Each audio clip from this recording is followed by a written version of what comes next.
Hello, ഇന്ന് നമുക്കിതാ ചെറിയൊരു മാതള നാരങ്ങ കിട്ടിയിട്ടുണ്ട്. അതിനെക്കൊണ്ട് നമുക്കിന്ന് നാരങ്ങ കറിയാക്കാം.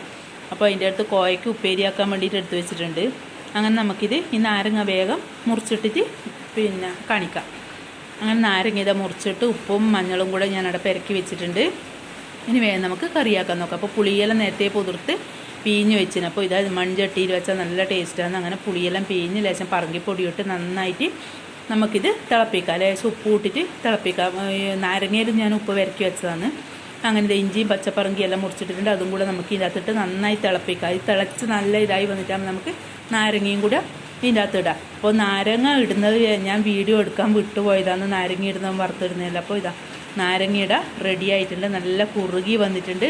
അങ്ങനെ വറവും കഴിച്ചു കിട്ടും. അതിൽ വറ്റൽമുളകും കടുവും ഉലുവയും കറിവേപ്പിലെല്ലാം കൂടെ വറുത്തിടുകയും ചെയ്തു. അങ്ങനെ ഇതാ നല്ല അടിപൊളി നാരങ്ങയായിട്ട് നല്ല കുറുകി നല്ല അടിപൊളി നാരങ്ങയായിട്ട് വന്നിട്ടുണ്ട്. നല്ല ടേസ്റ്റുണ്ട്. പറയുമ്പോൾ തന്നെ വായിന്ന് വെള്ളം വരുന്നു.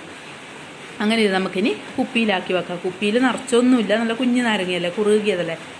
അപ്പോൾ ഇത് കുപ്പിയിൽ ആക്കിയിട്ട് നമുക്ക് അടച്ച് മൂടിയിട്ട് ഭദ്രമായിട്ട് വെക്കാം. അപ്പോൾ ഇത് നമ്മളെ നാരങ്ങക്കറിയുടെ നല്ല അടിപൊളി നാരങ്ങക്കറിയുടെ റെഡി ആയിട്ടുണ്ട്. ഇഷ്ടപ്പെട്ട ആരെല്ലാം ലൈക്ക് ചെയ്യാനും സബ്സ്ക്രൈബ് ചെയ്യാനും മറക്കല്ലേ.